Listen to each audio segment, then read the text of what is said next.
Yes, sir.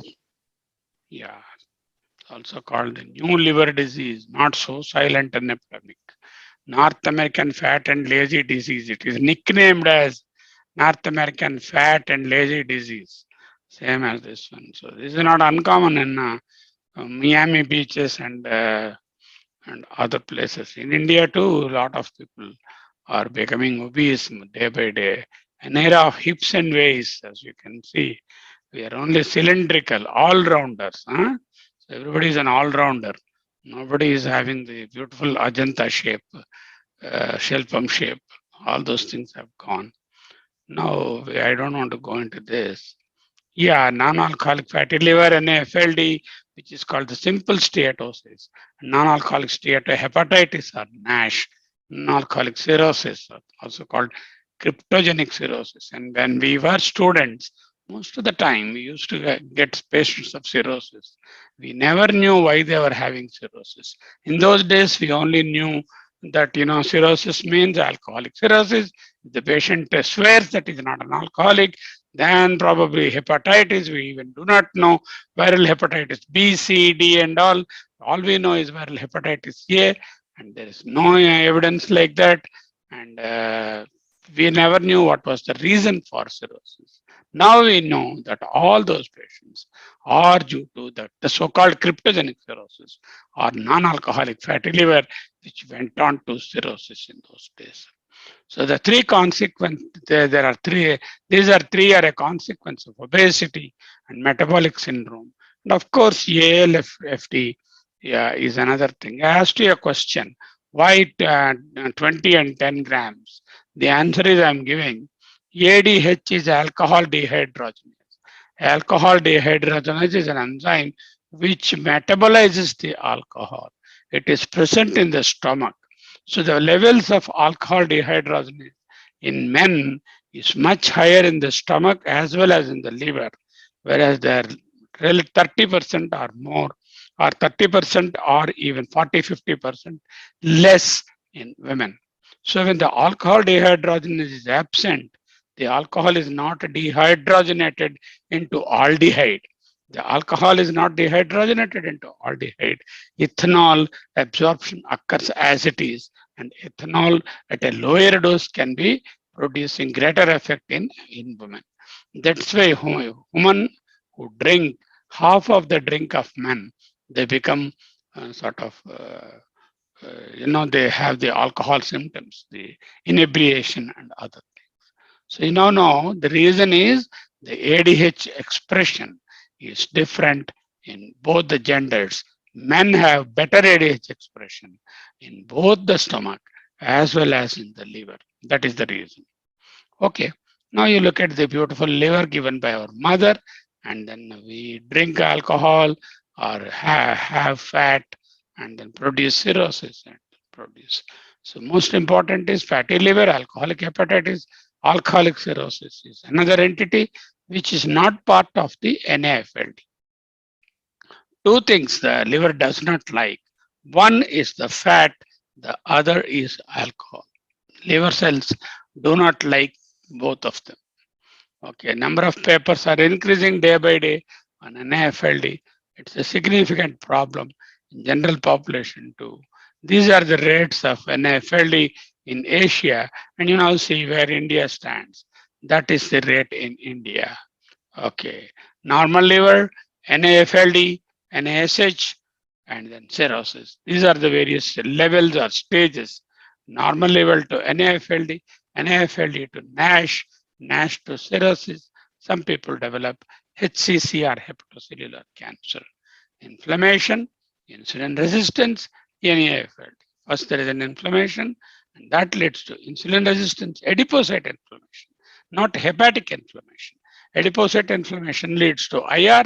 IR predisposes to more fatty acids in the liver, and they get deposited more than 5% of the hepatocytes. If they have fat, it is called NAFLD. Normally, 5% of the hepatocytes do have fat. Why? Because fat is a storage form of energy. Not only that, so liver tries to store the energy as glycogen. Some part of it as fat also. So 5% is allowed. Anything more than that, if the liver cells, 5% of them contain the fat, then it is NAFLD. But by the time we diagnose by ultrasound, usually 20% fat, 20% of the liver cells will have fat. Then only we'll be able to pick up by the ultrasound. Okay. So first hit and second hit, as has been discussed, lipid accumulation or steatosis is the first hit. Cytokine activation and oxidative stress is the second hit. That's what we see here. You can see here, there is a diet and free fatty acids are there, fatty liver is there, and usually the fats are burned and that are that converted into VLDL triglyceride and then disposed of. If that is not properly taken care of, or if the dietary fat is more, or if there is no insulin, if there is insulin, this fat will be converted into VLDL triglyceride. In the absence of insulin, VLDL triglyceride is not able to be formed, then there will be accumulation of fat here. That is fatty liver, which is the first hit.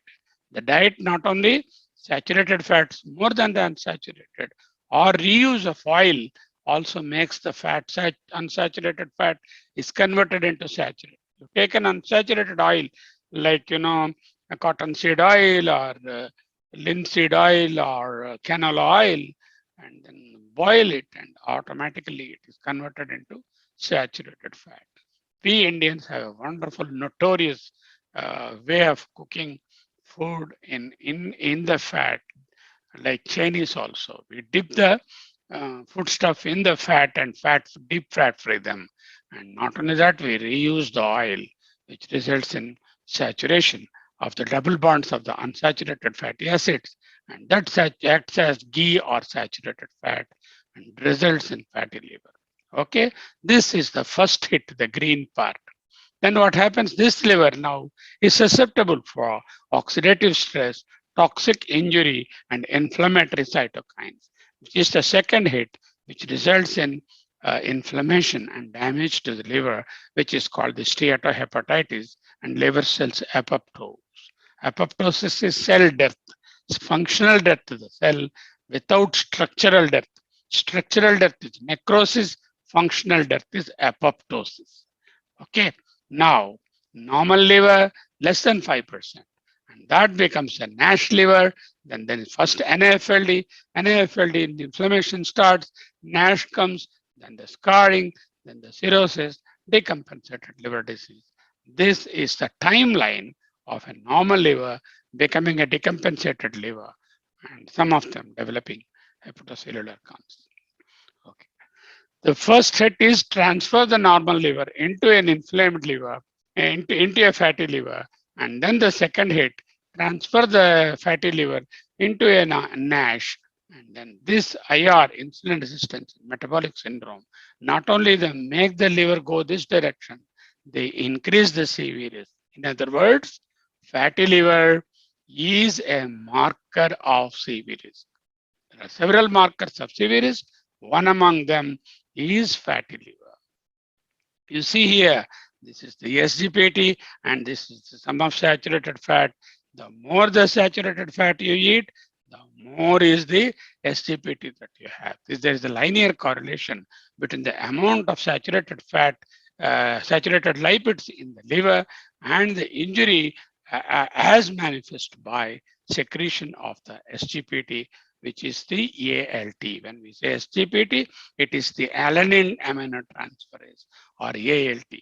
The other is AST. AST is SGOT, SGPT is ALT. In liver injury, we have more of alanine transferase than the AST. AST is in the cytoplasm and alanine is in the mitochondria. Okay. Natural history of the fatty liver, simple steatosis or fat deposition more than 5%. It is a benign course usually, but 3% of them will progress onto cirrhosis. Then the NASH and ballooning inflammation with or without fibrosis occurs. Then 30% of them now develop cirrhosis versus 3% here, and they have a worse prognosis. If they go down, we have the NASH with fibrosis, 75% going for cirrhosis, and the 10-year survival is just half of them will survive 10 years. and 5-year survival is only 2/3 of them will survive 5 years. And now, insulin resistance syndrome or metabolic syndrome, visceral obesity, steatosis, and NASH. And this is one line. The other is this visceral obesity can lead to NIDDM, increase in triglycerides, decrease in the protective cholesterol, and hypertension. So what is my diagnosis of metabolic syndrome? I must demonstrate insulin resistance in the form of either fatty liver, NIDDM, raised triglycerides, decreased HDL, or hypertension, or abdominal obesity or visceral obesity. Visceral obesity must be there. On top of that, any two or three or two of the other factors are adequate. Total 3 factors are required to make a diagnosis of metabolic syndrome. Visceral obesity coupled with NIDDM, triglycerides, decreased HDL, hypertension, or a treatment for hypertension. So this is the waist circumference is important. 90 centimeters for men, 80 centimeters for women, plus 2 of the 5 here: triglyceride, HDL, dysglycemia, hypertension, treatment for any other conditions. This is the consensus of the IDF, International Diabetic Federation. They met, all of them, they had a consensus meeting somewhere in the last decade, end of the last decade. And then this was the final definition of a metabolic syndrome that is adopted now all over the world. Metabolic syndrome means waist circumference, which is a marker of insulin resistance and visceral obesity, more than 90 centimeters in men, more than 80 centimeters in women. Today, stethoscope is not the tool to diagnose cardiovascular disease. It is the inch tape which decides whether a person will have cardiovascular disease or not. So always keep measuring the waist of a person, and coupled with triglyceridemia or low LDL, low HDL, less than 40 in men, less than 50 in women, dysglycemia, fasting blood glucose more than 100, or diabetes, hypertension, and treatment of the above conditions. 2 of the 5 plus waist circumference is metabolic syndrome. NAFLD is the hepatic component of the metabolic syndrome. There are several components. One component is the liver component. Liver component of metabolic syndrome is NAFLD, insulin resistance, metabolic syndrome, and full-blown diabetes mellitus. Insulin resistance and central obesity are two awful two, not the awesome two, but the awful two. So each propels the other, and then IR, inadequate insulin production, type 2 diabetes, and then hyperinsulinemia to start with, metabolic syndrome and insulin resistance. This leads to PCOD, NASH, hypertension, and stroke. T2DM in itself. Hello. Please close your mic. CAD and then CKD and DPR. Okay. Now, there are peroxisome proliferator activator receptors, PPARs. They are also involved in the pathogenesis of this one. Likewise, the SREBP family receptors proteins are also included. This is, adiponectin, insulin resistance, obesity, decrease in the PPARs, all having the effect on the liver cell, Kupffer cells, the hepatocytes, so many chemical mediators, and finally you end up with NASH and CVDs. Basically, increase in the free radicals and decrease in the antioxidants act on the Kupffer cells, nuclear factor kappa B, oxidative stress, and inflammation. Now, this is a very important slide for all of you. Hepatic steatosis, pathogenesis of NASH. The fat has accumulated in the liver, lack of exercise, high fatty and calorie intake, NAFLD. NAFLD, there is decrease in the free fatty acid oxidation. That means free fatty acids are lurking and accumulating in the liver. Lipogenesis is more, lipid export is decreased, and it is not formed into VLDL, and it is accumulating there. That is because of the insulin resistance. So increase in the cellular free fatty acids and other chemokines coming into picture there. Now what happens? The GLUT4 activity is also reduced. that results in insulin resistance, glucose not entering into the cells because of the insulin resistance, or the WAT fat or VAT fat through the adipokines, adiponectin, cytokines, again produce insulin. All the three mechanisms. Now, there is endotoxin, cytokines, reactive oxygen species, oxidative stress. The second hit, peroxidation of hepatocyte membrane, cytokine release, stellate cell activation, and the NASH has now established. So from a state of normal calorie intake and good exercise, we move to NAFLD.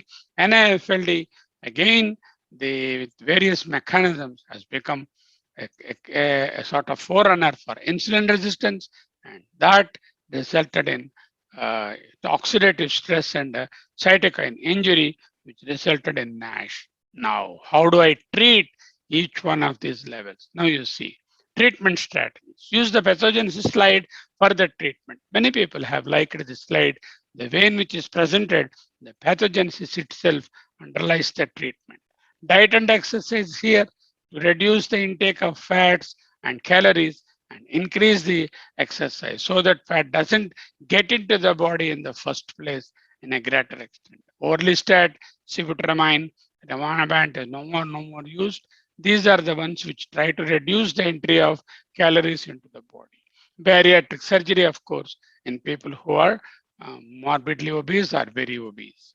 Statins and gemfibrozil to tackle the fatty acid part or the lipid part of the problem there, which you can use. Now, for insulin resistance, you use metformin, pioglitazone, and rosiglitazone. And now you have diet and exercise again to control the adipose tissue differentiation into brown adipose tissue.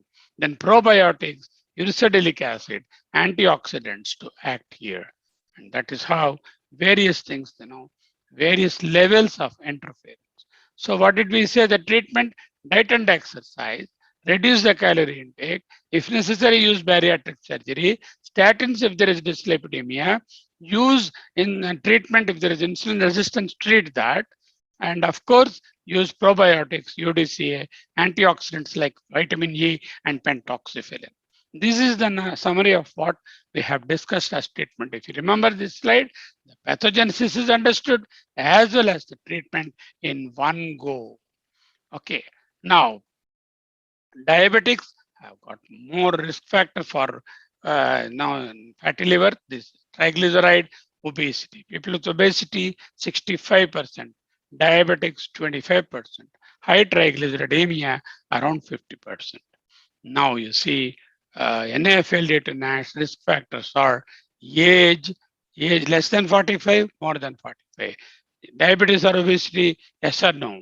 What is the level of SGOT by SGPT? Age, obesity, type 2 diabetes, and liver enzymes. These will give you the risk. If somebody has got obesity or diabetes, somebody is more than 45, somebody where the SGOT SGPT ratio is more than 1, is risk of NAFLD is 66 compared to no risk here. So this is how you make a risk estimate. In a given patient, if he has got fatty liver, does he have NAS? Yeah, NASH. Will he have NASH? How do I know? What is the age of the patient? Whether is he a diabetic? Is she or he a diabetic? Is he obese? And what is the liver enzyme? If I know that, I can predict whether they will go into NASH. Without doing liver biopsy, you can still get an idea about that. Okay, other causes of fatty liver, of course, obesity, waist circumference, type 2 diabetes, triglycerides, medicines like already we have listed, tamoxifen, nifedipine, amiodarone, and then carbon tetrachloride, valproic acid, methotrexate, any of these things, and then total parenteral nutrition. This is other causes of fatty liver. And then Wilson's disease, alpha-1 antitrypsin deficiency, autoimmune hepatitis, hepatitis C, inherited syndromes are not very common. That's why they are shown in a different color. Okay, clinical presentation, usually asymptomatic. There could be enlarged liver, right upper quadrant pain, and then fatigue and malaise. anorexia and nausea may be there. Ultrasound reveals evidence of fatty liver. There could be acanthosis nigricans, associated metabolic syndrome features, obstructive sleep apnea, and snoring are associated features. So right upper quadrant pain is the most dominant clinical symptom next to fatigue, and majority of them are asymptomatic. And then again, clinical findings, hepatomegaly is the commonest clinical finding, and normal liver and no other clinical finding is the next common. All others are less common. So you can have a Mayo score, hair index, BAT index, fibro 4, or NFS. All these things are same. Hair index is hypertension, ALT, insulin resistance. Mayo score in the next slide. BAT is BMI, age, ALT, and triglycerides. So several ways of predicting. So this is the Mayo score. Age, BMI, IFG, SGOT, SGPT ratio, platelet count, albumin. This is the formula. Don't worry, the help is there. The moment you touch it in the MedCalc, the Mayo clinical score, it asks these parameters, does all this calculation, and gives you a number. If it is less than 1, minus 1.5, minus 1.452 or lower, no fibrosis. 1.4456 to plus 0.67, probable NASH. More than 0.676, that score marked out in the previous slide, it is definite NASH. I don't have to do a liver biopsy. I can use the Mayo score and then find out. Other tests that you order, these are rarely required. CT scan or liver biopsy or C-peptide fasting and postprandial or liver tests for the coagulation are rarely required. These are the fasting lipids, SGOT, SGPT, serum proteins, blood pressure, waist, weight, BMI, waist circumference, hemogram, ultrasound, exclude other common liver disorders. And now lab exam, usually liver enzymes are elevated. In fact, the commonest cause of elevation of liver enzymes is fatty liver. There are some biomarkers coming up: ROS, leptin, adiponectin, HSCRP, cytokeratin 18. In fact, there are 18 biomarkers, 16 biomarkers that are evaluated, and still nothing is finalized. Yeah, this is the biomarker. We don't have anything like that as of now. Now, there is a comprehensive bedside test like your glucometer, which gives a lipid profile, glucose, SGPT, SGOT, HSCRP, all in 5 minutes with a finger prick without the need to go to a lab or do a venous sampling. So it's very handy. It can be used in. This is the diagnostic algorithm. If there is a fatty liver on the imaging, risk factors for metabolic syndrome or risk factors are present. Generally, if somebody is diabetic, somebody is obese, somebody is more than 45, somebody is hypertensive, somebody is having dyslipidemia, then image the liver. Not everyone, no universal screening. Image the liver, we find fatty liver, and then ask the radiologist will grade the fatty liver. But that is nothing to do with the clinical grading. Then you measure the GOT, GPT, and exclude the alcohol. Excessive alcohol, alcoholic fatty liver. Excessive means 20 grams or more in men and 10 grams or more in women per day is excessive alcohol.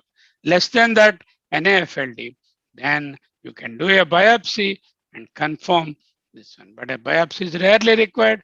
We do elevated transaminases and then rule out other diseases, image the liver.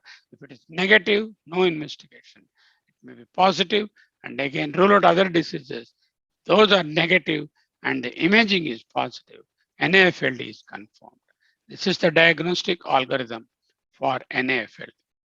Now, the fatty liver using the ultrasound, very highly sensitive, and other tests to exclude other causes, alpha-1 antitrypsin, Wilson's, malignancy, infections, hepatitis B, hepatitis C, and other things. Acanthosis nigricans, pigmentation in the armpits, pigmentation on the anterior part of the neck, on the nape of the neck, and then the knuckles are much darker than the rest of the fingers. These will signal acanthosis nigricans, which is one manifestation of metabolic syndrome. USG evidence is very important. You see This is the cortex of the kidney, and it should be sort of hyperechoic compared to the cortex of the kidney, and that is the fatty liver. You can see here, this is very light in color, very white here, very echogenic here, and non-echogenic here. This is fatty liver. Okay, here you see this is the cortex, and this is more or less like the cortex, whereas here it is very clear fatty liver disease. Sensitivity is very high, specificity. You can do a CT also. This is the normal CT of the liver. This is a fat NASH liver, completely laden with the fat. This is the beautiful normal liver and normal histology of the liver, the hepatocytes, the supporting cells, the Kupffer cells, and beautiful liver architecture, and no fibrosis, no vacuoles, no fatty infiltration. Here, the liver looks, gross specimen looks like that, very beautiful. Then the fatty liver or steatosis, you can see the ballooning, there are nucleuses or nuclei are pushed to the eccentric, this one, and the center, all there is no cytoplasm. Everything is fat inside. And this is how it looks like, very shiny and yellow colored gross specimen. Ballooning of the liver cells is the next one. Then you have steatohepatitis or inflammation and fibrosis. You see the balloon cells, the inflammatory cells there, all these things. You can see the eosin staining there. Those are all the fibrotic strands, and liver now 1500, 1400 gram liver now has become 2200, 2000 grams. Maillary bodies and hyaline degeneration are also seen. Now you have nodularity, scarred liver, and then you see this is the scarred nodule, and this is the fibrosis which is separating the nodules. And you can see here like a very scarred, deformed liver. This is how roll of liver biopsy not required to make a diagnosis. NAFLD activity score can be measured based on steatosis, based on inflammation, based on ballooning, but this is again related to the biopsy, which we are not doing. So again, so guidelines for treatment: control the type 2 diabetes and insulin resistance, treat hypertension, treat the dyslipidemia, treat the obesity, and particularly the abdominal obesity. Less fat, especially saturated fat, blood sugar should be normal, no alcohol, regular exercise, match the kilojoules for the energy requirement, and no smoking. Control of the risk factors, all the therapeutic approach, aerobic exercises, 30 to 45 minutes, 6 days in a week, statins wherever they are indicated. And then if no response after 6 months, then do a Mayo score or a liver biopsy. Generally a Mayo score or BART score or the hair score, and then see whether they have steatosis. If the steatohepatitis is there, then we are justified in giving some treatment like, ursodeoxycholic acid, vitamin E, and then the pentoxifylline. All these are experimental drugs, and none of them have proved. Now, today we use vitamin E and pentoxifylline. The patient is diabetic, pioglitazone, liraglutide. These are the things. Various studies and various benefits of different drugs that are being studied. These are also various evaluation of various drugs and various trials which we have seen. Now, management algorithm, probable NAFLD, definite biopsy confirmed, trial of weight reduction, exercise, dietary changes, lipid and diabetic control, complete cessation of alcohol, discontinue all potential hepatotoxic drugs, improved LFT, observe. The LFT are still raised, then you do a liver biopsy. There is to confirm steatosis or cirrhosis, and consider antioxidant therapy with pentoxifylline or vitamin E for a period of 3 months when there is NASH. And when there is a chance for the liver biopsy showing cirrhosis or steatosis, a steatohepatitis, then we require the help of a hepatologist. And end-stage liver disease requires a liver transplant. So ursodeoxycholic acid is tried with some success, not very useful. Now you see foods rich in fat. This is your what is this? This is the pizza pie, and this is your cakes, the French fries. So 15 grams, it is 30 grams, And here it is 4 into 4, 8, 8 into 5, 40 grams of fat in this much. So you see, you have to choose the food. All this plate of food, only 5 grams of fat. Here, you eat this sort of food, you can say how many grams of fat it is there. It's important what type. These are all foods which have extra salt also. That could also be dangerous because hypertension is a component of the metabolic syndrome. Fatty foods also should be avoided. Non-vegetarian food, lean meat is okay, but then the fatty meal is not good. And then evil spirits, because liver is already crying for help with the fat.